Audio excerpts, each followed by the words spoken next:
Bonsoir mes chers amis et surtout Chodesh Tov Umevorach. Nous sommes ce soir le premier Adar 1 et selon l'adage de nos maîtres, Mishenich Nasadar Marbi Besimcha.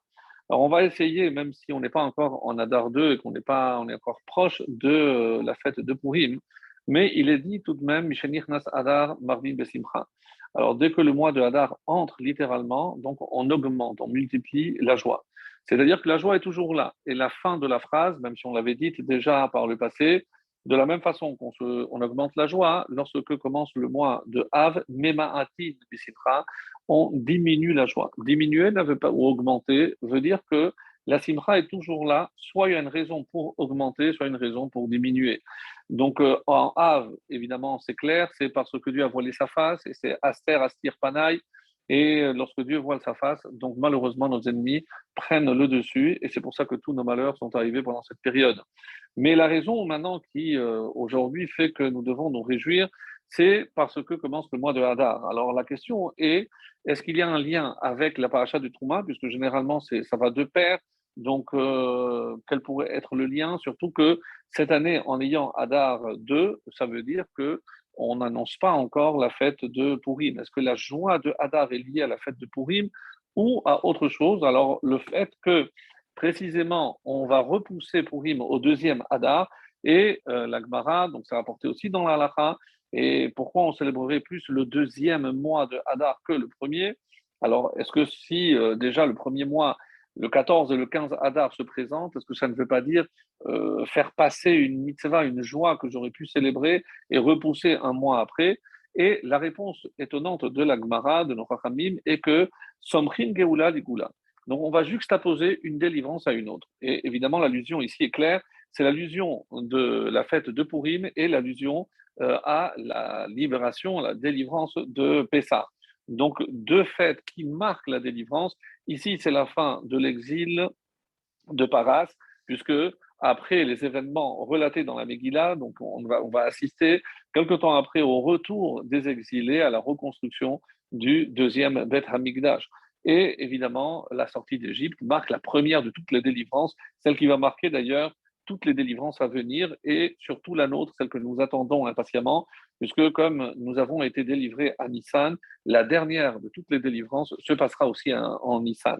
Comme si quelque part, donc, il y avait un devoir de juxtaposer ces deux délivrances. Alors, si donc la fête de Purim passe en deuxième plan, c'est-à-dire dans le deuxième Hadar, alors pourquoi devrions-nous nous réjouir Hadar Aleph? Que symbolise donc ce mois de Hadar pour que nous ayons une raison supplémentaire de nous réjouir? Et si la réponse avait été évidemment c'est la fête de Purim, pour le coup, cette réponse n'est plus valable puisque le premier Hadar, on ne va pas célébrer Purim du tout. Et quand les Chachamim demandent mais qu'est-ce qu'il y a entre Hadar 1 et Hadar 2, on dit la lecture de la Megillah, c'est-à-dire les mitzvot. Mais l'énergie que Dieu va déverser, puisque c'est comme ça qu'il faut comprendre, c'est que nous devons former un keli, c'est-à-dire un récipient, un réceptacle, et lorsque que Dieu déverse toute cette énergie, et c'est comme ça qu'on peut imaginer que à chaque moment de notre calendrier, il y a une énergie différente qui est envoyée par la Kadosh Baruch Hu, donc un flux de bien, un flux de bonté, un flux de délivrance, et à nous de savoir, évidemment, l'accueillir, préparer un Kéli apte à recevoir. Et on a l'impression que ce Kéli, pour recevoir ce flux extraordinaire qui arrivera le mois, qui arrive maintenant, avec le mois de Hadar, c'est précisément la Simcha. Donc, si je suis dans cet état de Simcha, je pourrai donc accueillir ce flux extraordinaire que Dieu va envoyer pendant ce mois. Alors, la question est la suivante. Donc d'abord, qu'est-ce qui fait qu'un juif se réjouit? Quelle est la source, la vraie source de la joie? Nous savons très bien, mes amis, que la joie n'est pas conditionnée par un événement extérieur. Comme la beauté n'est pas évidemment dans ce que je vois, mais dans le regard que je porte sur cet objet. Donc de cette façon-là, je crois qu'on a bien raison de dire que la simra doit être en nous. Mais qu'est-ce qui peut provoquer cette joie? Et il y a une réponse magnifique que nous donnent les Chachamim dans la Gemara, En Simcha Gedola. Il n'existe pas de joie plus grande, c'est-à-dire c'est la plus grande des joies, Keatarat Sefekot, comme lorsque j'annule tous les doutes. Donc, comme si, tant que j'ai un doute, eh ben, malheureusement, je n'ai pas de raison de me réjouir à 100%. C'est comme s'il y avait une certaine retenue à cette explosion de joie.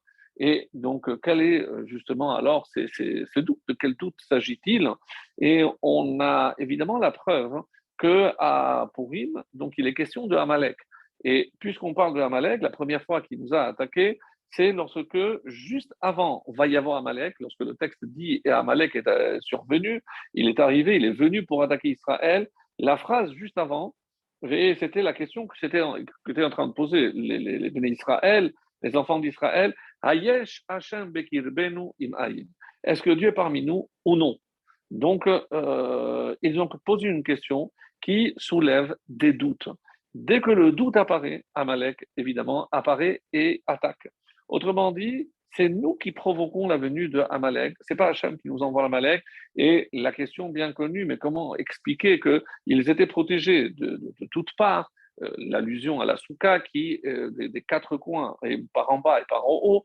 Et alors, comment imaginer que Amalek a pu s'attaquer? Alors, l'explication que donne le Chachamim, Hanecheshalim, donc ceux qui s'étaient affaiblis. On n'imaginait certainement pas qu'il s'agit des vieillards qui ne pouvaient marcher à un bon rythme, mais qui traînaient à la fin ou à la queue de toute cette marche. Certainement pas. Donc, Anecheshalim, donc affaiblir dans quel sens? Affaiblir dans la Emouna.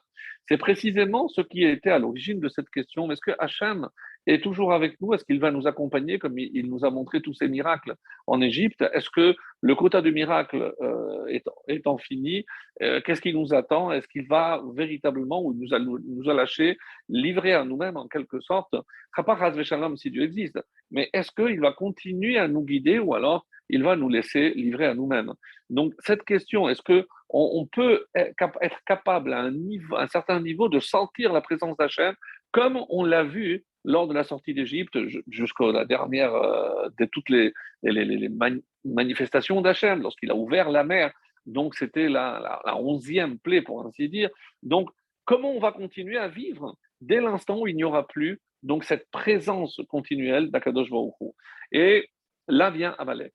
Dès l'instant où le juif commence à se poser des questions, est-ce que c'est Hachem qui dirige ma vie? Est-ce que Hachem est toujours présent?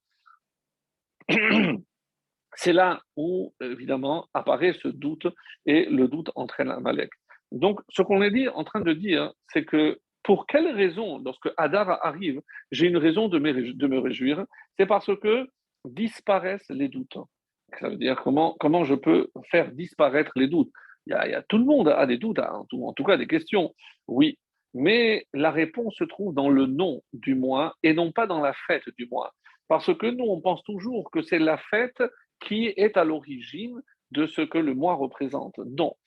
Lorsque Dieu a créé le temps, il a créé chaque temps avec un flux différent, propice à chaque mois, évidemment, un flux différent. Donc, le mois de Hadar, comme son nom l'indique, je peux lire en deux. Aleph, Dar. Aleph, c'est la lettre 1, l'unité parfaite, c'est Hachem. Dar, habite.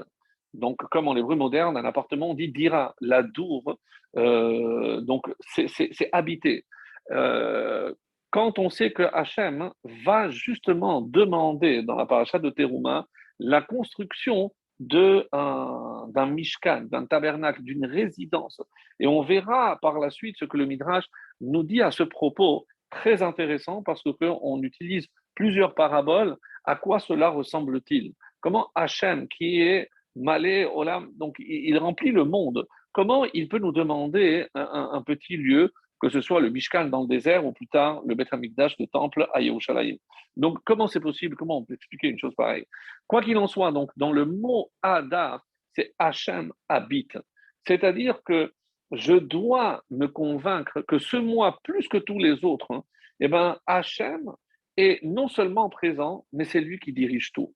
À l'instar de ce qui va se passer à Purim, à l'instar de ce que la Megillah nous raconte, rappelez-vous toujours ce qu'on a dit, Megillah Esther, Mégalé Aleph Seter, donc révéler, dévoiler Hachem qui se cache. Hachem se cache tout le temps, mais le mois de Hadar, il nous a été donné la possibilité de le percevoir à travers le masque, à travers son déguisement. ça peut être évidemment la nature ou le naturel.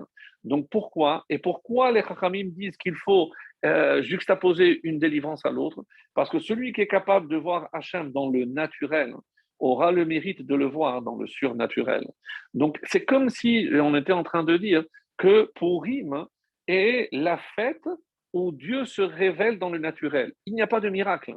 La preuve, Dieu n'a pas voulu que son nom apparaisse dans la Megillah, pour ne pas qu'on dise que c'est lui. On n'a pas le doute.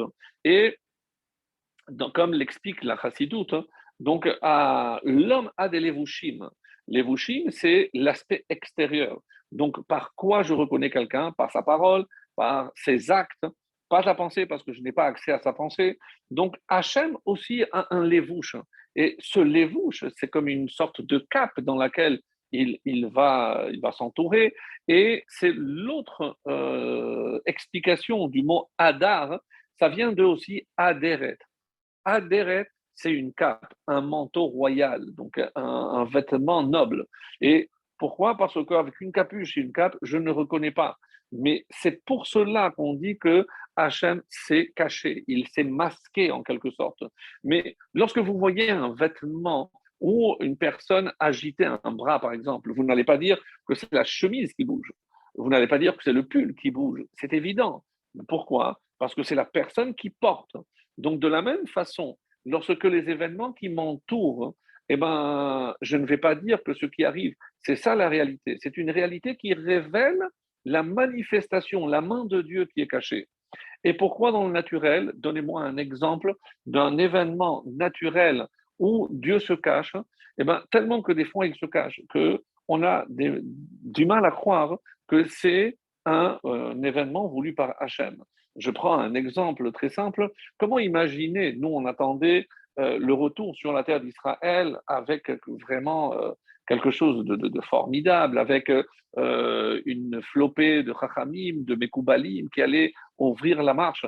Ce à quoi je ne m'attendais certainement pas, c'est avoir un Herzl, par exemple, à avoir des hommes qui n'avaient aucun lien avec la Torah et les mitzvot, et être là pour marquer le début du retour.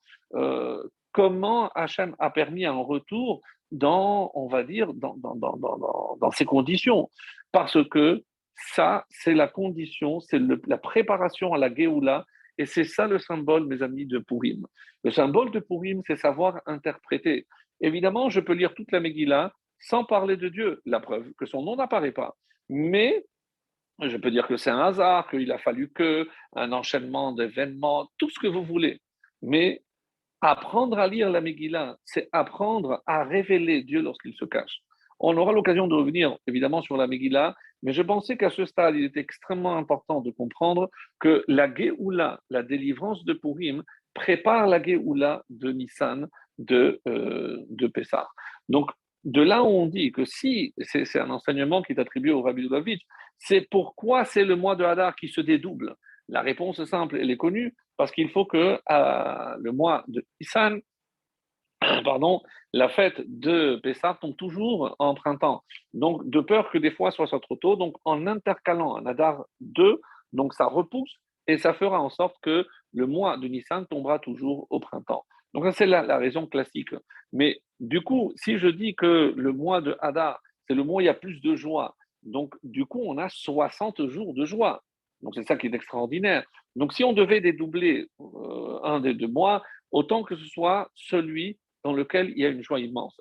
Et on enseigne au nom du rabbi, mais je ne l'ai pas vu par écrit, que celui qui n'a pas de contrariété, qui se réjouit véritablement pendant 60 jours, eh bien, il aura le mérite de vivre la dernière délivrance et de voir tous ses voeux accomplis. Donc, ça vaut le coup, je pense, d'essayer de vraiment faire un effort pour voir derrière tous les événements, une dispute, quelque chose, peu importe, savoir interpréter, et c'est ça, Megillat Esther, c'est lire l'histoire. Et d'ailleurs, Esther, c'est les mêmes lettres que histoire. Pourquoi? Parce que dans l'histoire, Hachem se cache.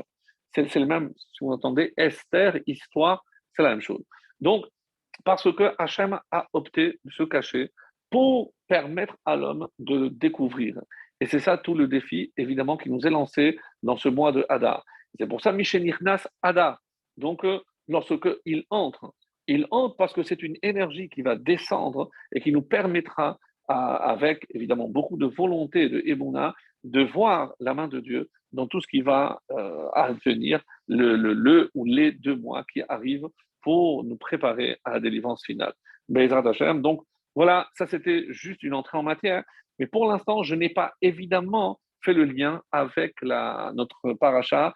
Une paracha étonnante. Pourquoi? Parce que à partir de notre paracha, la paracha de Teruma, on va avoir pas moins de 5 parachiotes, Teruma Tetzavé, une grande partie de Kitissa, à part la faute du Vaudor, et ensuite Vayakel et Pekoudé. 5 parachiotes quasiment entières consacrées à l'érection du tabernacle, à la construction, l'édification du tabernacle. Et ça paraît un peu exagéré, puisque entre la première et la deuxième, et d'ailleurs pour les lecteurs, c'est une aubaine, puisqu'on répète tout le temps la même chose. Donc, il n'y a pas de chidushim. Là, on dit, voilà comment il faut le faire. Là, on va nous dire comment on l'a fait. Et c'est exactement pareil. Donc, on a l'impression qu'il y a une répétition. Pourquoi consacrer 5 parachiotes à un thème qui, comme on va le voir, certes très important, mais par exemple, la Shechita ne l'est pas moins. Mais la Shechita, lorsque vous regardez dans la Torah, c'est des allusions. Ka'asher Tzivecha, comme Dieu te l'a ordonné, on a certaines allusions, comment il faut faire la shechita, etc. Mais alors qu'on en a besoin tout le temps. Donc pourquoi pour le Mishkan, le tabernacle, on a consacré 5 parachiotes entières? Ça, véritablement, c'est une question qu'on essaiera de répondre, si ce n'est pas cette semaine, les semaines à venir. Mais en tout cas, ce que je voulais dire par rapport au lien avec le mois de Hadar, on a vu que Dieu se cache et Dieu se révèle ce mois de Hadar. Eh ben, quelle est la meilleure manifestation d'Hachem dans ce monde? En tout cas, c'est évidemment lorsque le temple existait, puisqu'il y avait la Shekhinah. Donc, Aleph Dar, quand est-ce que Dieu habite? Il va habiter chez nous lorsqu'on va lui construire une habitation appelée Mishkan ou appelée Beth Hamikdash, le temple. Et c'est à ce moment-là qu'on va sentir la Shekhinah et que Dieu pourra descendre et résider parmi nous. Une chose aussi très importante, c'est l'erreur communément admise, ou en tout cas pour la majorité qui pense que pour s'approcher de Dieu, il faut s'élever. Non, mes amis. Donc, on ne monte pas vers Dieu. La preuve que même à Matan Torah, qu'est-ce qui est marqué? Vayer Hashem. Dieu descend vers l'homme. Lorsque nous, on veut bien l'accueillir, alors on va voir que Hachem il descend. Et à ce propos, il y a un enseignement magnifique concernant la construction du temple. À part les matériaux dont on va parler tout à l'heure, alors il est dit comme ça que il était formé à partir des 3 éléments de la création. Quels sont les 3 éléments de la création? Commençant par le bas, domem, l'inanimé, donc solide, le minéral, tsoméar, donc tout ce qui est la plante, le végétal, donc le liquide en quelque sorte, et chai, c'est le vivant, c'est l'animal, puisque là, donc, c'est les corbanotes. Alors, c'est vrai que dans la fabrication du Mishkan, le domaine, évidemment, c'est le sol dans lequel on va construire. Ce sont les pierres qui sont issues aussi de la terre. Tsoméar, il y avait les bois, Atsechitim, donc c'est par rapport à des plantes. Et Chai, mais on utilisait des orot et lim et de tachash, donc les peaux de bouc et de tachash, cet animal que Dieu avait envoyé au moment du désert pour prendre sa peau et pour certaines parties pour des tentures au sein du Mishkan. Alors, qu'est-ce qui est assez intéressant? C'est que pour le Mishkan dans le désert, on a utilisé les 3. Donc il y a les 3 niveaux. Donc il y a le 4e, évidemment, c'est l'homme, le Médaber, et on va progressivement du domem, l'inanimé, donc le solide, après le liquide, et le gazeux. Donc ça c'est pour la physique, mais sinon on parle de domaine inanimé, tsoméar, donc le végétal, ce qui pousse, et chai, ce qui est vivant, avant d'arriver à l'homme. Et l'homme, évidemment, c'est celui qui est au-dessus de tout, qui construit tout cela et qui va faire la avoda, que ce soit les Kohanim, Aaron à Kohen, en tout cas dans le désert, et c'est la participation de l'homme. Mais l'homme ne fait pas partie de la construction, mais du fonctionnement. Donc, et là, on a les 4 éléments de la création. Quand on va rentrer en Israël, on va construire à Shiloh, et là on dit qu'il n'y avait pas de poutre, il n'y avait pas de bois. Qu'est-ce qu'on a fait? On a domem, on a mis en pierre et chai, et il y avait quand même certaines parties qui provenaient de l'animal. mais il n'y a plus de tzoméar, c'est comme ça que c'est rapporté. Et dans le Beth Amikdash, il n'y avait pas non plus de tzoméar, il n'y avait pas de tenture, il n'y avait pas de peau, il n'y avait pas de plantes, et il n'y avait que le domaine, c'est-à-dire l'inanimé, le niveau le plus bas. Pourquoi? Parce que c'est à partir du niveau le plus bas. Et c'est comme s'il y avait une progression. On élimine, mais on va vers le bas. Comme si quelque part, la vraie Kedusha, elle se trouve en bas. Et c'est comme ça qu'il a apporté dans le Midrash. Pourquoi Hachem a demandé, d'abord, il a construit le monde ou l'homme, parce que Hachem, il a voulu une habitation ici-bas dans le monde, et on va voir ce que cela veut dire les mondes inférieurs, notre monde à nous. En tout cas, on voit qu'il y a une progression et que le niveau le plus élevé, c'est lorsqu'il n'y a pas les niveaux les plus élevés, c'est-à-dire lorsqu'on veut rester au niveau de l'inanimé, du domaine, du solide, du minéral. Et dès qu'il y a le minéral, vous allez me dire oui, mais pour les corbanotes, c'est vrai, on a porté du sel, il y avait l'homme certainement, les animaux après pour être sacrifiés, mais on parle de la construction. Au niveau de la construction, il n'y avait que du domaine, que de la pierre pour le temple. Alors, ainsi dit le Midrash que le Mishkan, il rappelle les 6 jours de la création. Shisha Yeme Ma'aseh Bereshit. Et c'est pour ça qu'on dit que c'est une projection, en quelque sorte, du Mikdash Shel Marla, dont on parle de Yerushalayim. Elle est décrite comme Hir Shechubera Yardav, une ville à laquelle on a attaché ensemble. Qu'est-ce qu'on a attaché? La ville d'en haut et la ville d'en bas. C'est pour ça que Yerushalayim, cette ville qui est double. Hayim, c'est le double duel. Yerushalayim, il y a le Yerushalayim d'en haut et Yerushalayim d'en bas. Alors, avant de poursuivre, j'aimerais donc attirer votre attention aussi sur un point extrêmement intéressant au niveau de ce que l'on appelle les matériaux. En effet, quels sont les matériaux dont on parle ici au début de la paracha, et aussi attirer votre attention sur un verbe qui n'a pas sa place. Et ensuite, je reviendrai à l'essentiel de notre cours. Alors, pour ceux qui ont entendu déjà les questions, je me permets de les rappeler rapidement. La question est comment imaginer qu'on considère que le Aaron, c'est-à-dire l'arche sainte, ne fait pas partie des Kélim. Et pour preuve, c'est que lors du deuxième Beth Amikdash, le deuxième temple, donc il y avait tous les ustensiles, mais il n'y avait pas le Aaron.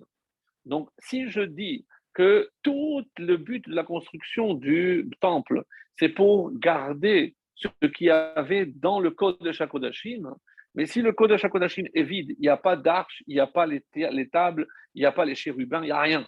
Alors que normalement, comme on va le voir, lorsqu'on prie, on prie vers Jérusalem. À Jérusalem, on prie vers le temple. Et dans le temple, vers le Kodesh HaKodashim. Comme si c'était le but. Donc, comment imaginer que je puisse continuer à prier ou que le temple continue à fonctionner alors qu'il n'y a pas de Aaron? Il n'y a pas de Aaron, c'est vide. Alors, comment imaginer une chose pareille? Et même lorsque le Aaron existait, ça c'est une autre question pour la suite du programme, c'est qu'est-ce qu'il y avait dans ce Aaron? On a dit la Torah. Ça, je veux bien comprendre. Mais comment imaginer que Dieu a voulu qu'on fasse, alors qu'il est interdit de façonner aucune forme sur la caporette, sur l'arche, il y avait un couvercle, et le couvercle était surmonté de 2 formes, donc comme des chérubins, avec des ailes étendues. Vous avez déjà vu des représentations. Et ce qui est curieux, comment Hachem a permis de construire 2 visages, puisque, et on va voir par exemple l'explication que Rachid donne, Tinok, il parle que c'est un enfant. Et ainsi, donc, le Talmud va apporter une preuve. Pourquoi Rachid, de toutes les options, il a retenu précisément celle-là, qu'il s'agissait de visages d'enfants. D'autres, comme Rabbeinu Bechaye, s'inspirant du Zohar, nous dira non, c'est Zachar et Nekeva, c'est un homme et une femme. Bon, on retient maintenant que c'est des enfants. Ma question est très simple. Ça voudrait dire que quand je prie vers le Kodesh HaKodashim, je suis en train de prier vers des enfants. Vous allez me dire non, mais c'est pour la Torah. Je comprends bien. Mais comment Hachem va justifier de devoir faire une dérogation à l'interdiction de façonner quoi que ce soit pour mettre dans la partie la plus sacrée, dans le Kodesh HaKodashim, et qui plus est des visages d'enfants? Qu'est-ce que ça symbolise? quelle est la symbolique de tout cela? Donc ça, c'est une question qu'on essaiera de voir. Mais pour l'heure, regardez le début de la paracha que je vais vous lire, les deux premiers versets. Donc Dieu dit à Moshe en parlant, Daber el Ben Israël parle aux enfants d'Israël, pardon, Veyikruli teruma. Alors, Veyikruli, et qu'ils prennent pour moi, ça veut dire qu'ils prennent. La première question, et tous les commentaires se posent la question, qu'est-ce qu'il aurait dû dire? Qu'il me donne. Donc, c'est Hachem demande qu'il donne. Et veikru literuma, mais et kol ish asher idevenu libot ikru terumati. Donc, de tout homme dont le cœur sera motivé, vous prendrez pour moi un prélèvement. Et voici, merci, voici le prélèvement que Dieu demande. Achet zahav va kesef un choshet. On va s'arrêter à ces trois-là. Donc, zahav, de l'or, kesef, de l'argent, et du cuivre, donc des rochettes. Il y en a d'autres, mais on arrête là. Donc, si ça vous intéresse, après, il y a la laine azur, pourpre, écarlate, le lin, poil de chèvre. C'est ce qu'on appelle orot elim meodamim, orot techashim, peau de bélier et peau de tachash. Donc, difficile à traduire, même dans les bonnes traductions. Après, il y a des bois Shittim, ici c'est traduit par acacia, Shemen Lamaor, de l'huile pour l'allumage, pour la menorah, Bessamim, donc il y a aussi des aromates, etc. Donc vous lirez toute la suite avec tous les éléments très intéressants. Mais pour l'heure, une question que le rabbi pose, quand on dit qu'il faut donner, quand je dis qu'il faut donner de l'or, combien de personnes sont concernées? Je sais très bien que si j'avais commencé par des choses plus simples, ça aurait touché beaucoup plus de monde. Qui peut donner très peu de l'or, un peu plus peut-être de l'argent, un peu plus encore du cuivre, puisque le cuivre est plus répandu. Donc le rabbi se pose la question, pourquoi avoir mis la barre tellement haute? Donc il est évident qu'il y a une allusion qui est cachée ici. Alors vous allez dire, de toutes les façons, il vaut mieux toujours viser le plus haut pour avoir le plus bas. C'est aussi une réponse.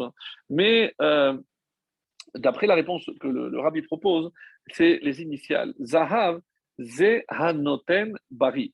C'est celui qui donne en bonne santé. Lorsque tout va bien. Lorsque tout va bien, c'est très facile de donner. Donc, c'est pour ça que c'est l'or. L'or, c'est lorsque tout va bien. Et là, évidemment qu'on a envie de donner. N'oubliez pas que tous les Juifs sont sortis avec 90 ânes chargés des trésors qu'on a sortis d'Égypte. Et d'ailleurs, une des réponses, pourquoi on a juxtaposé la paracha de Mishpatim au don, je sais ce que vous avez, c'est parce que vous l'avez pris d'Égypte. Vous êtes des esclaves. Donc, pour ceux qui avaient encore quelques réticences, est-ce qu'on a bien fait, est-ce que ça ne s'appelle pas du vol, etc., le fait que Hachem vienne et demande maintenant, donnez-moi tout ce que vous avez, c'est parce que ça vous appartient et que si moi je l'utilise pour construire mon Mishkan, c'est que cet argent est propre. De là, par exemple, le Beth Alevi dira de cette juxtaposition, donc j'apprends exactement l'inverse. C'est-à-dire, d'abord, Mishpatim, est-ce que tu es honnête? Est-ce que tu as fait tout ce qu'il fallait? Tu as prélevé le maaser? Tu donnes. Donc, si ton argent a été obtenu de manière propre, honnête et droite, veikru literuma, alors donnez-moi aussi une partie comme prélèvement. Mais de là, dit le Beth Alevi, si cet argent provient de vol, de tromperie, je ne veux pas de cet argent. Donc ne soyez pas comme ceux qui se disent je vais faire un don et comme ça je vais blanchir l'argent. Non, la seule chose que vous essayez de blanchir, c'est votre conscience. Et ça ne marchera pas. Hachem ne veut pas de cet argent.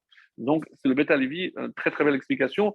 Pourquoi on fait justement juxtaposer le fait de terouma avec la parole de Mishpatim. Donc, ça, c'est une chose. Zéanoten Bari, celui qui est en bonne santé. Donc, tant qu'on est en bonne santé, il faut donner. Parce que c'est une façon de remercier Hachem pour tout ce qu'on a. Ensuite, Kesef. Kesef, alors il y a plus de gens qui font partie de cette catégorie. Pourquoi? C'est quand est-ce que je me rappelle qu'il faut aller à la synagogue ou que je vais aller chercher faire un don, c'est lorsque malheureusement il y a quelque chose qui ne va pas. Ou nous, si quelqu'un de la famille est en danger, et en hébreu ça s'appelle Keshe Yesh Sakana Noten. Alors ici, littéralement, Kesef, c'est P. Keshe Yesh Sakana. Lorsque il y a un danger, Poteach, il ouvre sa poche, il ouvre sa main, peu importe, mais il ouvre, c'est à ce moment-là seulement qu'il va donner. Pourquoi attendre que ça aille mal pour se rappeler et donner? En tout cas, ça c'est la deuxième catégorie. Et la troisième catégorie, Nechoshet, c'est encore pire, c'est Netinat Cholé. C'est lorsque il s'agit d'un Cholé, quelqu'un qui est malade, chez Omer Titnou, et lorsque il va dire donnez pour ma guérison. Pourquoi attendre ce niveau-là? C'est ça ce que le rabbi essaie de nous faire comprendre. Quand est-ce qu'il faut donner? C'est lorsque tout va bien. Ne pas attendre ni lorsqu'on est en danger, ni lorsqu'on est malade. Et ça, c'est le top. C'est pour ça qu'on donne à ce moment-là. Par ailleurs, une autre très belle explication du Gaon de Vilna. Donc, il dit Zahav, Kesef et Nechoshet. Donc, ça parle de trois types de juifs. Trois types de juifs. Le premier, c'est, on va dire, le plus assidu. Et nous savons quand est-ce qu'il dit que toutes ces trois termes désignent les moments où on lit la Torah. C'est-à-dire, je vais mesurer à quel point le juif est attaché à la Torah et retenez cette réponse parce qu'on va la relier avec la question qu'on a posée. Comment imaginer que le temple fonctionne sans le Aaron? Donc, on retrouvera cette réponse-là. Et donc, le Gaon de Vilna nous dit, c'est par rapport à l'attachement que l'homme a à l'égard de la Torah. Nous savons très bien quand est-ce qu'on lit la Torah, 3 fois par semaine, le lundi, le jeudi et le Shabbat. Donc, Zahav, Zayin, c'est le 7e jour, 7. He, c'est le 5e jour, c'est le jeudi. Bet de Zahav, c'est le 2e jour. C'est-à-dire, c'est celui qui a compris qu'on ne peut pas se détacher de la Torah plus que 3 jours. Et il va à la Sina, même s'il ne va pas les autres jours, mais au moins il sait que pour écouter la Torah, il va ces trois jours. Et il y a une autre catégorie, celui qui vient un peu moins souvent. Kesef, Kesef, celui qui vient à Kippour, le Kaf. Samer, c'est celui qui vient à Sukkot pour les fêtes. Et P de Pessah, celui qui vient ou à Pessah ou à Purim, c'est déjà bien Purim. Donc celui qui vient moins souvent que celui qui vient 3 fois. Et après, on a la dernière catégorie, Nechoshet, c'est Nun Chet Nerot Chanukah, parce qu'il est très attaché à cette fête de Chanukah. Donc, Chanukah, mais c'est aussi le Chet, c'est Rosh Chodesh, c'est parce qu'à Rosh Chodesh, comme ce matin et demain matin, on lira le Sefer Torah. Shin, c'est ou Shavuot ou Simchat Torah. Donc, à ce moment-là, oui, c'est très joli parce qu'il y a une bonne ambiance. Et le Tav de Nechoshet, c'est les Ta'aniot. Nous savons très bien qu'il y a la lecture de la Torah aussi, les jours où on fait Ta'anit. Cette très, très belle explication est due au Gaon de Vilna. Donc, vraiment, un moyen magnifique de se rappeler déjà quand est-ce qu'il y a le Sefer Torah. Et donc, ces trois catégories, ce qui vient le plus souvent, un peu moins souvent, encore un peu moins souvent, donc de l'or, de l'argent et du cuivre, d'après l'explication que nous venons de donner du Gaon de Vilna. Alors, maintenant, j'ai dit que j'allais m'attarder sur le mot veikru, et ils prendront. Pourquoi il n'y a pas marqué ils donneront? Et là, une très belle explication, parce que vous savez que dans le monde, Dieu a créé sous la forme, pardon, comme ça,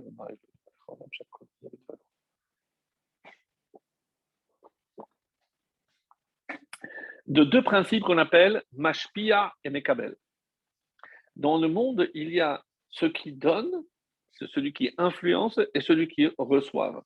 Et on le voit dans plein de domaines, le soleil, la lune, bien sûr, mais aussi au niveau des hommes. Hein. Par exemple, le malade est celui qui a besoin et c'est le médecin qui donne, ou le rave et le talmide, ou le père et le fils. Donc, il y a plusieurs pères où il y a Mashpia et Mekabel. Et c'est vrai que Hachem aurait pu faire les hommes vraiment égaux, de manière à ce qu'il n'y ait pas quelqu'un qui ait besoin de l'autre. Et tout le monde n'est pas pareil. Et pourquoi il a fallu agir ainsi? Parmi les réponses que nous proposent nos maîtres, il y a une très belle, c'est que le monde a été fondé par le chesed, olam chesed ibané. C'est-à-dire, comment se manifesterait le chesed s'il n'y a pas cet équilibre de mashpia et mekabel? Donc, il faut qu'il y ait un donneur et un receveur. Donc, appelez ça le riche ou le pauvre, peu importe. Mais c'est ça l'équilibre dans le monde, c'est ça le principe du chesed. Et c'est comme ça, par exemple, que Dieu a créé dans le monde l'oxygène. Donc on sait très bien que l'oxygène, l'air, c'est ce dont on a le plus besoin. Et c'est ce qui nous permet de vivre. Donc, si on est vivant, c'est parce que Hachem nous donne. Des fois, on ne se rend pas compte, hein. On regarde ce qu'on a, ou plutôt ce qu'on n'a pas par rapport à ce que les autres ont. Et on oublie d'apprécier, malheureusement, et ça, c'est une façon de voir le monde aussi, c'est au lieu de me dire quelle chance j'ai d'avoir ce que j'ai. Lorsque je sais qu'il y a toujours pire que moi, dans tous les domaines, dans le niveau de la santé, au niveau de Shalom Bayit, au niveau de l'éducation avec mes enfants, peu importe. Mais si je pouvais, comme on l'a dit par rapport à Adam, être capable de se réjouir à sa mère Bechelko, donc c'est sa mère, c'est pas, comme on dit en français, se contenter. Se contenter, c'est une forme de résignation. Se contenter, sa mère, c'est vraiment, je suis très heureux d'avoir ce que j'ai. Et évidemment que je ne serais évidemment pas tenté d'aller convoiter ou dire ah pourquoi j'ai pas une maison plus grande, une voiture plus récente ou une femme plus riche. Peu importe, mais c'est cette façon de voir le monde avec une forme d'insatisfaction. Et c'est ça, ça me rappelle une histoire, une dame très très généreuse qui un jour est allée faire des courses avec ses enfants. Elle a vu dans le trottoir d'en face un de ses petits voisins qui, malheureusement, une famille nombreuse, mais qui n'avait pas beaucoup de moyens. Alors, elle l'invite, elle en dit viens avec nous, je vais t'acheter quelque chose. Elle rentre dans le magasin, elle lui achète tous les habits de A à Z, des chaussures, de chaussettes, tout. Il sort, méconnaissable le garçon, et Madame, vous êtes Hachem? Alors, très gênée, la madame dit non, non, mon fils, pourquoi tu dis ça? Parce que ma maman, elle dit toujours que c'est Hachem qui donne tout, donc vous m'avez tout donné, donc vous êtes Hachem. Alors elle lui répond non, je ne suis pas Hachem, mais je suis sa fille. Alors le petit répond ah, je savais bien que vous devez être en famille avec le bon Dieu. Donc c'est pour montrer à quel point le fait de donner et nous fait en quelque sorte l'associer d'Akadosh Baruch Hu. N'oublions pas que à cette question, lorsque le Romain demandait à Rabbi Akiva, mais si Hachem peut tout faire et il peut tout donner, pourquoi il a créé des pauvres parmi vous? Pourquoi il a fait en sorte que il y en ait certains qui aient besoin de l'autre? Et parmi les réponses qui sont retenues, c'est justement Kedele Atil Midina Shegehinam. C'est pour nous éviter le din, la justice du Gehinam. Parce que comment on va se justifier si Hachem nous a fait venir, il nous a demandé d'être à son image? Donc, à quel moment, si tout le monde est pareil, comment je vais pouvoir donner? Donc, je ne vais pas justifier.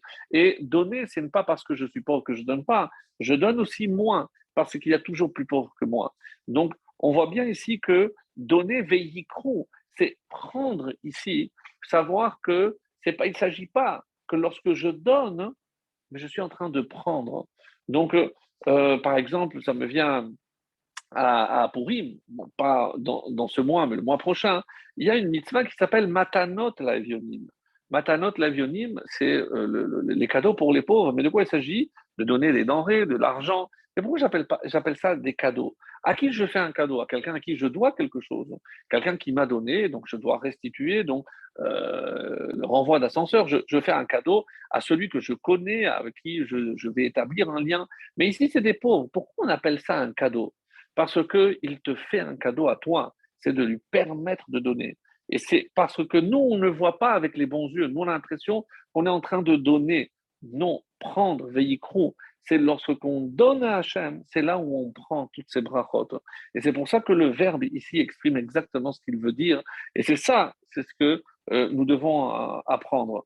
Euh, Ça, c'est par rapport à l'explication de ce verbe. Et oui, c'est une autre histoire. C'était un monsieur qui faisait la queue et devant lui, il y avait un jeune homme. On voyait qu'il était un petit peu retardé mental. Et il commença à parler avec lui. Et, comment tu t'appelles? Et il dit, maman, comment je m'appelle? Daniel. Ah, mais quel joli prénom tu as. Et tu fais les courses ici. Avec qui tu es venu? Maman, monsieur, il me parle. Et il a dit, était très content lorsque la mère arrive et elle voit ce monsieur, donc avec une barbe, fait, mais je vous remercie, vous ne pouvez pas imaginer la joie que vous avez donnée à mon fils, parce que les gens, quand ils le voient comme ça, ils ont souvent peur, et il lui a donné cette réponse. Vous savez, madame, donc il est écrit dans nos textes hein, que Hachem, il a un jardin de fleurs, et il y a des fleurs différentes. Et Hakol y a fait la Bessamim. Donc on sait que parler à des plantes, hein, ça leur fait du bien. Il y a fait, c'est quelque chose de bon. Donc, si Hachem parle à des plantes, vous pensez bien que parler à un être humain, c'est évidemment, ça doit être que positif. Si on savait parler, et ben plus une fleur, je la vois un peu mal, plus elle a besoin de soins, plus elle a besoin qu'on lui parle. Et donc, le point commun, c'est que toutes les fleurs ont une odeur et elles dégagent l'odeur pour tout le monde. Elles ne sont pas égoïstes. Et c'est ça, rappelez-vous ce qu'on a vu la semaine dernière, il me semble, c'est quand on dit qu'il faut ressembler à une abeille, c'est parce qu'on cherche justement cette odeur et on va savoir extraire l'essentiel pour donner après le miel, c'est-à-dire la douceur. Ne pas voir, ne pas être attiré par le mal et par la beauté de ce qui nous entoure. Puisqu'on a parlé tout à l'heure de Hadar. Donc on sait que si Hachem se cache derrière chaque chose, chaque être, donc je dois découvrir l'image divine qui est en chacun d'entre nous. Et je pense que la Chassidut nous aide énormément dans ce domaine. Savoir apprécier la beauté de chaque fleur. Voilà peut-être le message essentiel de ce passage que je voulais partager avec vous. Alors, maintenant, on arrive à la question que j'avais posée. Comment imaginer que je prie à des enfants? Comment il s'agit de l'endroit le plus sacré? Donc, on va construire tout ça pour le Aaron, hein, et même si le Aaron n'est pas là, alors on va partir du principe qu'il est là. Pourquoi avoir mis des enfants? Regardez ce qui a marqué, par exemple, dans le Rambam Yesodei Torah. Pourquoi on a appelé ça les kérouvim? Les kérouvim, ce sont des anges. Et c'est comme ça qu'il dit, le Rambam, il explique, Shemot HaMalachim, Al Shem Ma'alatam. Donc, il y a certains niveaux d'anges. Par exemple, Ofanim, Ar Elim, à Kippour, on en parle souvent. Chashmalim, Serafim, Malachim, Bene Elokim, Kruvim. C'est une catégorie de Malachim. Kol Elu, il y a 10 noms en tout chez Nikru Bana Malachim. Et donc, ça, c'est pour une représentation des Malachim, donc un niveau supérieur. Vient le Ramban, Nachmanide, et il nous dit Ba'avu shitzavesh bekeruvim diotam porse kenafaim lemala, velo amar lama ya'asem klal, uma sheshamshu mishkan. Hachem donne un ordre, il n'explique pas. Il dit faites comme ceci avec des ailes, etc. Il n'explique pas. L'écart amar venatata akaporet limakeruvim alaron milemala. Tu placeras par-dessus, une fois que tu auras terminé l'arche, l'aron, tu placeras par-dessus.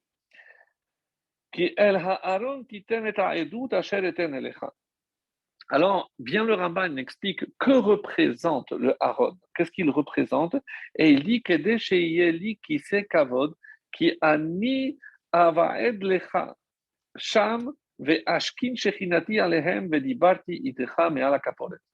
Donc, cet endroit est comparé ici-bas comme le Kisei HaKavod, comme le trône de gloire que j'ai là-haut. Et bien, ici en bas, par quoi il représentait le trône divin? Par le Aaron et plus personnellement, donc, par les kérouvim. Et que représentent ces kérouvim? Comme les anges de la garde. Donc, Hachem, on imagine que s'il a un trône comme un roi, ben, il y a le trône, il y a les gardes qui se tiennent de part et d'autre. Donc, ces kérouvim sont une sorte de garde rapprochée du roi. מבין שני הקירובים בעבור שהוא שלום העדות. והנה הוא כמרכבה אשר ראה יחזקאל, comme la vision de יחזקאל, הוא החיה אשר ראיתי תחת אלוקי ישראל בנהר כבר וידע כיתובים המה, ולכן נקרא יושב הכרופים אופיה, celui qui siège sur les kérouvim, puisque c'est une allusion au trône céleste. כי היו פורסי כנפיים לאורות שהם המרכבה נושאי הכבוד. Comme si c'était eux la Merkava, c'est-à-dire le char céleste qui portait la Shekhinah. Donc, d'après le Ramban, c'est une allusion. Il ne faut pas chercher plus loin. Le Aaron est un symbole du Kisei HaKavod, puisque c'est là que réside la Shekhinah, comme c'est marqué que d'entre les kérouvim, la voix céleste sortait pour parler à Moshe. Alors, vient Rabbi Noubachaye et nous explique qu'est-ce que c'est, quelle est cette explication. Et Rabbi Noubachaye dit Shne kérouvim, zachar ou nekeva. Donc c'est le mâle et femelle, comme on a dit.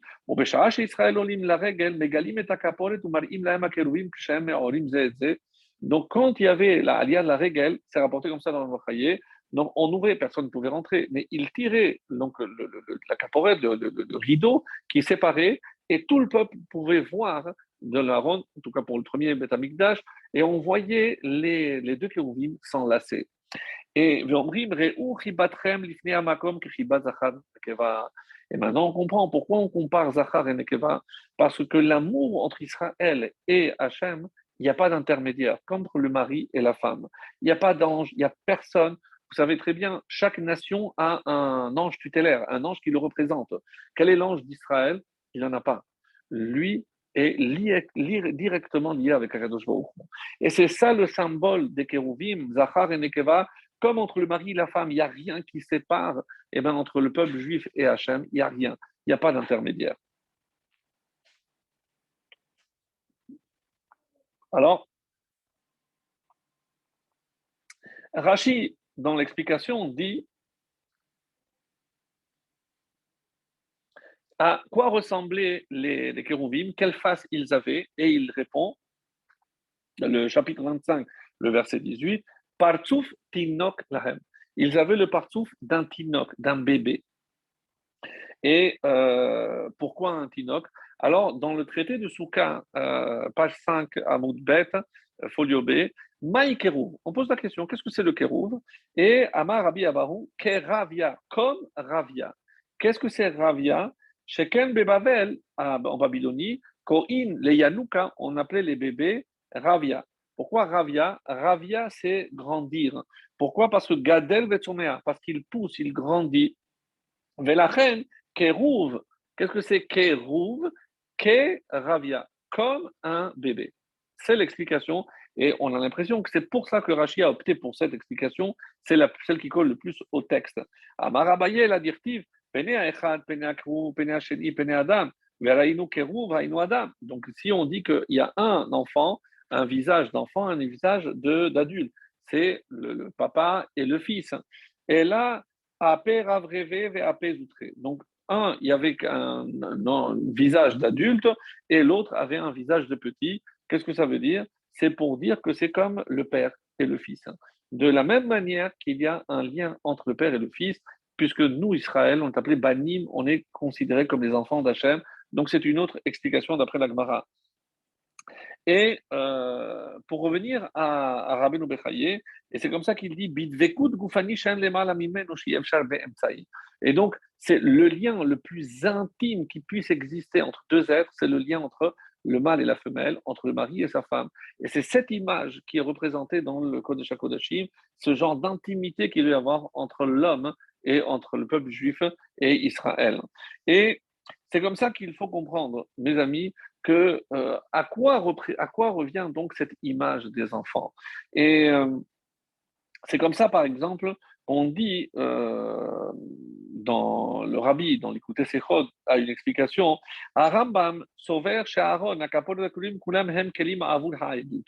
Donc, il cite l'explication du Ramban, c'est-à-dire que quel est le symbole du Aaron? C'est la Torah, puisqu'elle contient la Torah. C'est grâce à la Torah que Dieu peut se présenter et être présent.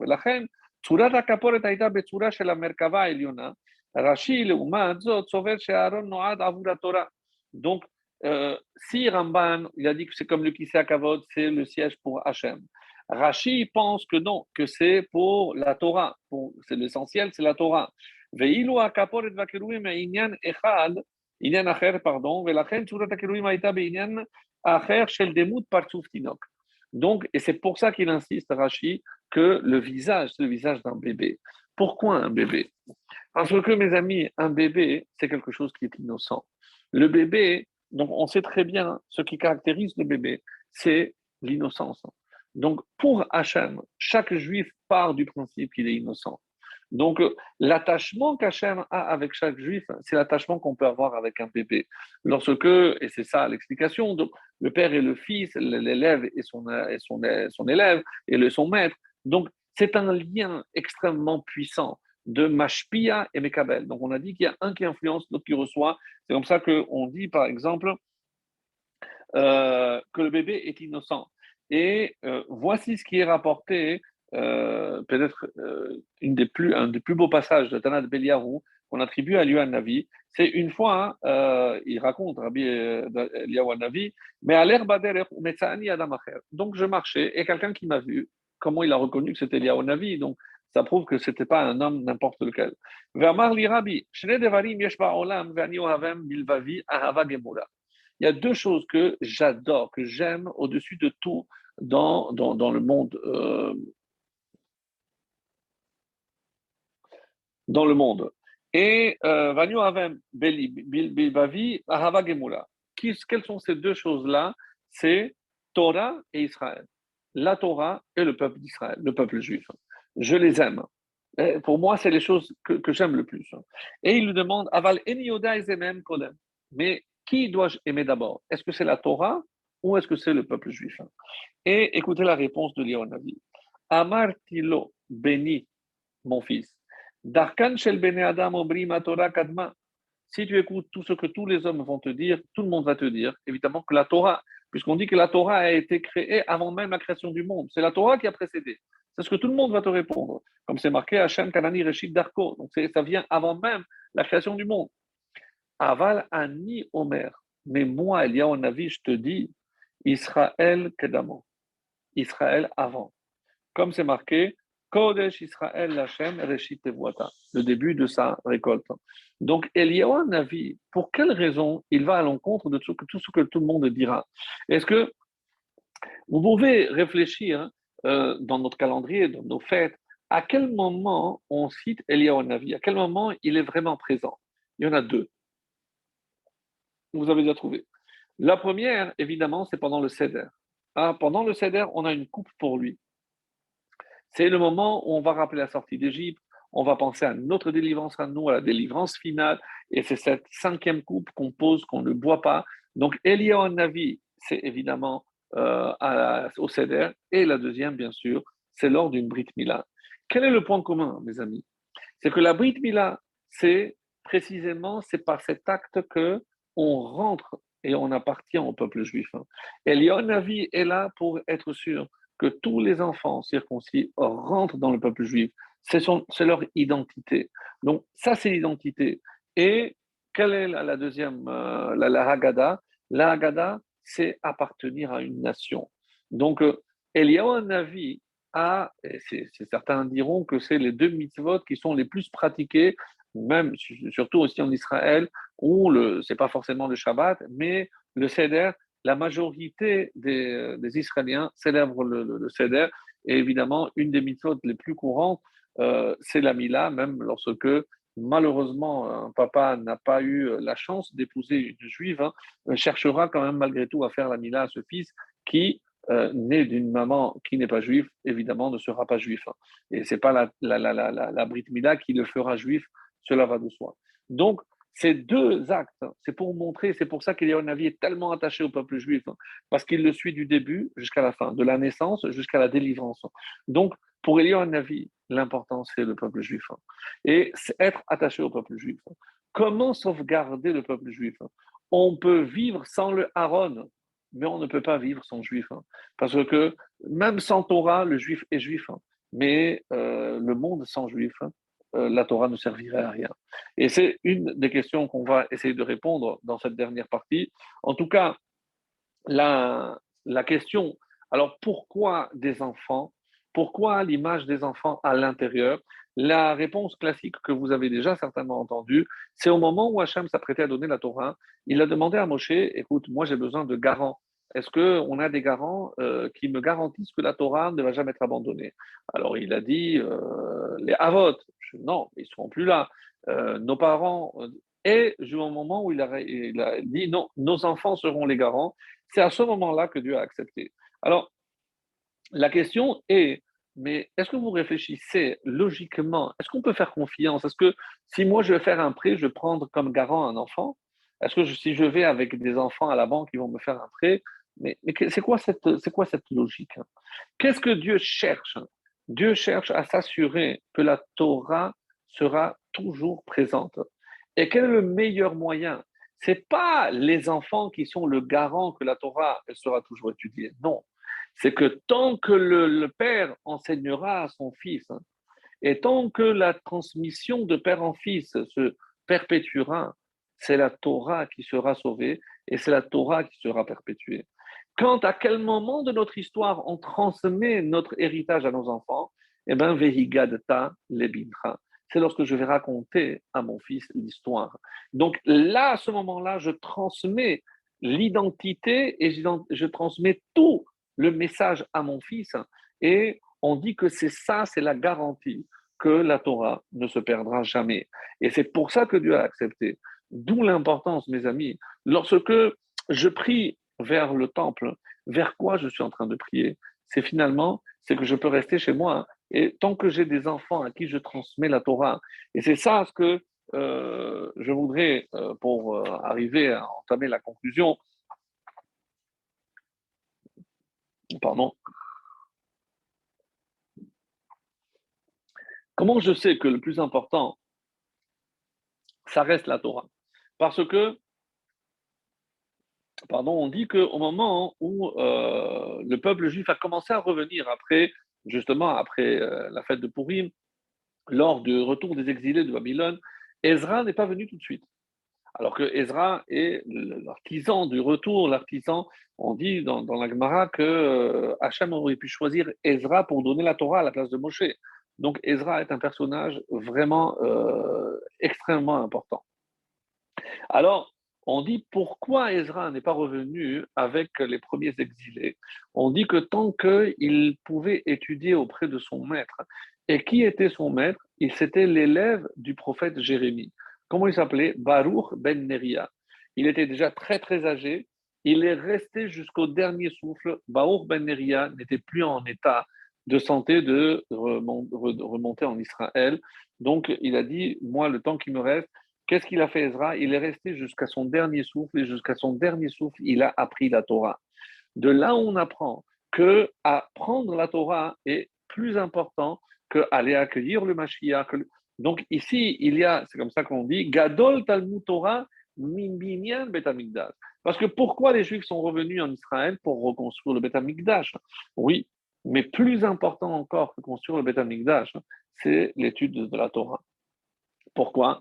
Parce que n'oubliez pas que tant qu'il y a un élève qui transmet un maître qui transmet à un élève, un père qui transmet à son fils, c'est ça, c'est la garantie que la Torah ne se perdra jamais. Et c'est là ce que on va apprendre. On pose une question aussi très intéressante, c'est pourquoi le Kohen Gadol ne peut pas épouser une almana, une veuve? Alors, on peut dire parce qu'elle peut penser, etc. La réponse très pragmatique mais exceptionnelle qui est donnée, on dit que le Kohen Gadol, lorsqu'il rentrait le jour de Kippour, ce qu'il demandait dans le Kodesh HaKodashim, Hachem lui concédait. Donc, si il avait des vues sur une femme qui était déjà mariée, vous imaginez, il aurait pu demander, faire en sorte que monsieur Untel quitte ce monde dans les mois qui arrivent. Et tout ceci, ça ne servira à rien, puisque si véritablement il partait, c'est pas ce qui allait lui permettre d'épouser cette femme. Donc, jusqu'où les Haramim ont poussé pour montrer à quel point le Kohen Gadol était important, et c'est ce qu'il demandait. Alors, de là, on apprend, et c'est ça ce que je voulais insister sur ce point, c'est que pendant le deuxième temple, il rentrait dans le Kodesh HaKodashim, mais il n'y avait pas de Aaron, il n'y avait pas de Kérouvim, il n'y avait pas de Shekhinah, comme c'est rapporté dans la Gemara, dans Yoma. Donc là-bas, c'est tout ce qui manquait entre le deuxième et le premier temple. Alors comment continuer à imaginer que le Mikdash pouvait fonctionner alors même qu'il n'y avait pas de Aaron? Et là, c'est ce que le Talmud, le Midrash nous dit, et Rambam aussi nous dit que le Aaron n'est pas considéré comme faisant partie des Kélim du Beth Amikdash. Oui, vous avez bien entendu.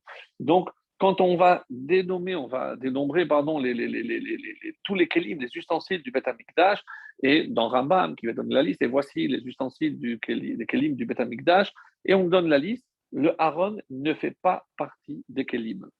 Et pour quelle raison? Parce que si le Aaron faisait partie des Kélim, s'il manquait un Kéli, eh ben, le Beth Amikdash ne pourrait pas fonctionner. Donc, le fait que le Beth Amikdash fonctionnait même sans le Aaron est la meilleure des preuves que le Aaron ne fait pas partie des Kélim. Mais il y a aussi une autre preuve qui se trouve dans Berachot, et on nous dit que là où Dieu dit à Moshe, va voir Betsalel, il était âgé de 13 ans, et dis-lui la chose suivante, de construire le Mishkan, le Aaron et les Kélim. Et là, pourquoi on ne dit pas les Kélim, le Aaron et les Kélim? Le Aaron ne fait pas partie des Kélim. Et d'ailleurs, une question, c'est que lorsque Moshe va voir Betsalel, il lui dit, Dieu a dit de faire le Aaron, les Kélim et le Mishkan. Oui, vous avez entendu, il n'a pas donné le même ordre. Alors, quelle différence? Et Dieu, Betsalel dit à Moshe, non, je m'excuse, mais d'abord on construit la maison, donc le Mishkan, et après le Aaron, et après les Kélim. Et Moshe répond à Betsalel, Betzel, tu étais à l'ombre de Dieu pour savoir quel était. C'est effectivement comme ça qu'il a demandé, et tu as raison, donc c'est pour ça qu'on l'appelle Betzel, puisque Moshe lui a dit, est-ce que tu étais à l'ombre de Dieu? C'est pour ça que de là lui vient son nom. Mais la vérité, c'est que la question ne se pose même pas. Pourquoi? Qu'est-ce que ça change que je fasse d'abord le Mishkan, les poutres extérieures ou intérieures? Puisque nous, on va terminer cet ouvrage-là, rappelez-vous, c'est le 25 qui se lève. Mais qu'est-ce qu'on va faire avec? On va mettre tout en boîte, on va tout garder. Quand est-ce que sera l'inauguration? 6 mois plus tard, le mois de, non pas 6, un peu moins, de qui se lève à Nissan. Et donc, pendant tout ce temps-là, ça ne change rien, puisqu'on va tout terminer de construire, on va tout mettre en bois. Pourquoi cette discussion? Et c'est le Rav Koutler, Aaron Koutler, qui donne une réponse magnifique. Et il dit comme ça, il dit que le monde donc, a été créé avant que la Torah soit donnée. La Torah a été donnée en l'an de 1448, donc presque 2500 ans après. Donc d'abord il y a eu le monde et ensuite il y a eu la Torah. Alors il dit comme ça. Donc si d'abord il y a Olam et après le Mishkan et après la Torah. Donc de la même façon, je dois d'abord créer tout le cadre, le Mishkan, et ensuite la Torah, comme ce que Hachem a demandé à Moshe et c'est ce que Betzalel va faire. Donc alors il dit sauf Maaseh b'machashava techila. Donc, la fin d'une action, c'est au début de la pensée. Autrement dit, pourquoi on va construire le Mishkan? Pourquoi on va construire le monde? Le Mishkan, on va le construire pour le Aaron. Parce que le Aaron, c'est celui qui va contenir la Torah. Donc, tout ceci pour nous montrer que tout le Mishkan était pour la Torah. Et donc, maintenant, je peux essayer de comprendre et comment expliquer que le Mishkan ou le temple fonctionne sans le Aaron? Parce que le Aaron symbolise la Torah. Tant qu'il y a la Torah, tant qu'il y a l'étude de la Torah, ça c'est comme si le Aaron était présent. C'est pour ça qu'on compare un Talmid Racham au Aaron. Pourquoi? Parce que le Talmid Racham, son corps c'est comme l'arche et la Torah qu'il a étudiée, c'est la Torah qu'il possède, c'est la Torah qui est en lui. C'est pour ça que la Gemara dit, regardez comme ils sont stupides ces gens, quand il y a un Sefer Torah qui passe, ils se lèvent. Et lorsqu'il y a un Talmid Racham qui passe, ils ne comprennent pas que c'est tout aussi, sinon plus important, de se lever. Et pour terminer sur une notion qui va résumer tout ce que nous avons vu, et de la manière suivante. Alors, c'est le Midrash qui dit, pour quelle raison donc il fallait construire ce Mishkan? Et on a dit à quoi ça ressemble. C'est un roi qui avait une fille unique. Hein, et lorsqu'il a voulu la marier, il est allé voir son gendre et lui dit, écoute, sache que c'est ma fille unique, je suis très attaché. Et là où vous irez, est-ce que ça ne te dérange pas de me construire une petite pièce pour que je puisse être proche de ma fille? Je ne vais pas la reprendre parce que je te l'ai donnée. Donc ça, c'est l'image de la Torah, donc c'est la fille. Le prince charmant, c'est Israël, et le roi, évidemment, c'est Akadosh Baruch Hu. Après, vient le Midrash et nous dit, si vous n'avez pas compris cette image, je vais donner une autre image. Moi, c'est comme un berger, et vous, vous êtes mon troupeau. Donc, là où vous allez, comme je suis le berger, qu'est-ce que je demande? Atem Tsoniai, faites-moi un petit coin où je puisse être avec vous, toujours être avec vous. Donc, ça, c'est le deuxième parallèle. Vient le Midrash et donne encore une deuxième. Moi, je suis comme un gardien et le gardien d'un champ, d'un verger. Donc, ce que je vous demande, de me construire une petite cabane. Et le dernier exemple que le Midrash donne, moi je suis comme un père et vous êtes comme mes fils. Alors, on ne comprend pas pourquoi il y a besoin. On n'a pas compris l'image, c'est très clair. Et c'est pour ça que qui c'est qui répond? Euh, c'est toujours voilà, c'est le Rav Koutler qui donne aussi cette réponse magnifique. On dit, le Midrash nous dit, donc le prince et la princesse et le roi, on comprend. Ça, c'est dans le désert. Après, ou en Israël. Mais après, il va y avoir la galoute. Qu'est-ce que c'est la galoute? Là, on va être expulsé. Donc, on n'aura plus de prince, on n'aura plus de palais. Alors, que ce soit dans un verger ou que ce soit au niveau du troupeau, c'est la destruction des deux temples. C'est pour ça qu'on nous dit que Dieu voudra qu'on lui garde quand même un endroit, même si on n'a pas le temple. Et le dernier exemple, c'est lorsqu'on reviendra sur la terre d'Israël, à quelle image on est comparé? Eh ben, c'est l'image du Père et avec le Fils. C'est-à-dire que le retour de Fils chez le Père, c'est-à-dire à la terre d'Israël, c'est ce que la Gemara dira que depuis la destruction du temple, qu'est-ce qu'il a à Kadosh Baruch Hu? Arba Amot Shel Halacha. C'est les quatre coudées de la Halacha. C'est là où on étudie. Là où on étudie la Halacha. La quatre coudées, c'est ce que représente un homme. Et on dit, elle, il ne le reste que ça. Qu'est-ce qu'il y avait avant? Il y avait le Beth Amikdash. Et aussi, lorsqu'un juif étudie, on dit que la Shekhinah est avec lui.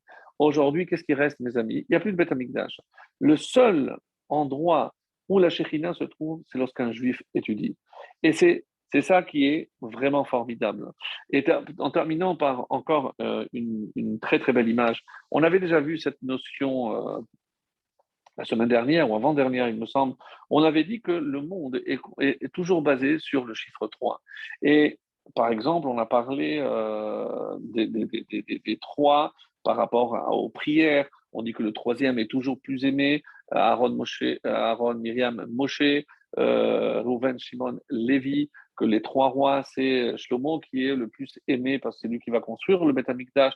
Donc, les troisièmes sont toujours aimés. Et on dit que d'où ça vient, c'est le Sefer HaYetzirah nous dit que tout ce que Dieu a créé, il a créé sur le principe de Hashan. Comme lorsqu'il a donné la Torah, qu'est-ce que c'est Hashan? C'est la fumée. Mais la fumée, c'est les initiales de Olam, Shana, Nefesh. C'est l'espace, le temps et l'homme, l'âme. Et là, on comprend, comme c'est rapporté dans d'autres livres de secrets de la Torah, on dit qu'il y a trois niveaux. Là aussi, c'est les Yesodot, la base, il y a les Galgalim, les astres, il y a les Malachim et les anges. C'est le monde de la Beria, de la Yetzira et de la Asiya. Où est-ce qu'on retrouve ces trois points? C'est aussi, on dit à Kippour, c'est la jonction, la convergence des trois. L'homme le plus kadosh, dans l'endroit le plus kadosh, et le temps le plus kadosh, qui est évidemment Kippour. Et on dit que même au niveau de la simcha, la joie, elle s'exprime, puisqu'on a parlé de joie, sur trois niveaux. La Brit Mila, Sas Anochi, c'est une réjouissance. Le Shabbat Kodesh, parce que c'est aussi ou bien Simchatchem, au Moradechem, le jour de votre joie, Shabbat et les fêtes. Et le Beth Amikdash aussi est appelé l'endroit de la joie. Alors, on sait qu'Hachem, il a contracté trois alliances. L'alliance qu'on appelle l'arc-en-ciel, c'est avec le monde, après le Shabbat avec le temps, et la Brit Mila avec le corps du juif. Ce sont ces trois. Pourquoi je vous parle de ça? Parce qu'on nous dit que dans le Mishkan tel qu'il est construit, il reprend ces trois et on retrouve ce parallèle avec l'homme. Je m'explique. Et cette explication est due au Malbim et aussi au Meshach Chochma. On dit qu'on commence par le Olam Hashafel, le monde le plus bas, le Tachat Galgal, ce qui est sous les astres, comme dit le Meshach Chochma. Après, il y a le monde des astres et en plus, en haut, il y a le monde des anges. À quoi ça correspond dans le Mishkan? Le Chatzer, la cour, là où il y avait le Misbéach, l'autel où on faisait les sacrifices. Après, il y a le Kodesh, là où il y a la Menorah, il y a le Shulchan, le Misbéach HaZahav, l'autel en or pour les encens, et à l'intérieur, le Kodesh HaKodashim, où il y avait le Aaron. À quoi ça correspond chez l'homme? Donc, les trois parties, là où on fait le sacrifice, c'est le système digestif. Donc, il est symbolisé par le Kaved. Après, il y a là où il y a le Kodesh, c'est le cœur, et le Kodesh HaKodashim, c'est le cerveau. Donc le mot Meler.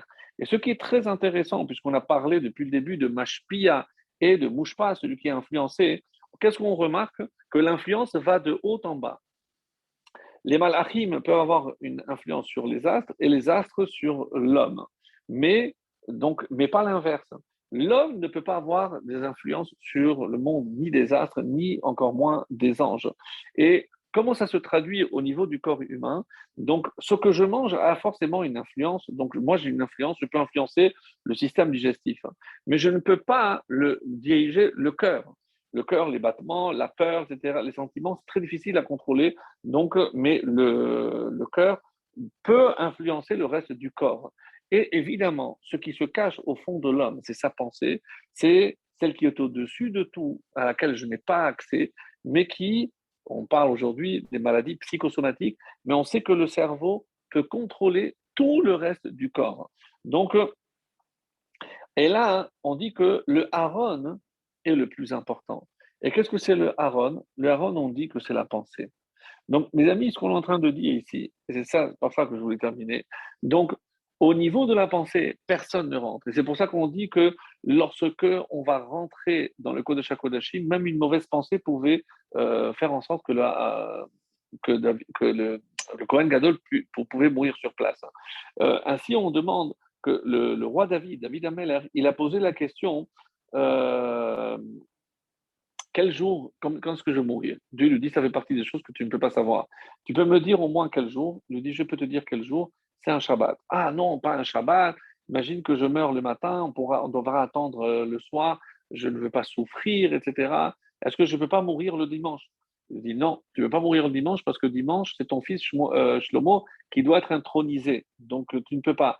Alors, fais-moi mourir le vendredi. C'est-à-dire, il préfère mourir le vendredi alors que le psaume lui-même, qu'est-ce qu'il a dit? Il vaut mieux un jour que mille. À quoi ça fait allusion? Il vaut mieux un jour ici, en étudiant la Torah, que 1000 sacrifices que Shlomo Ameler va sacrifier dans le temple. C'est-à-dire que pour montrer, mes amis, à quel point le niveau le plus important, quand on dit que Talmud Torah Keneget Kulam, le Aaron est le plus important. Et comment, encore une fois, imaginer que le temple fonctionne sans le Aaron? Eh ben, c'est le manque du Beth Amikdash qui nous le montre. Parce que sans le Aaron, eh ben, il y a pas de, il y avait le Beth Amikdash.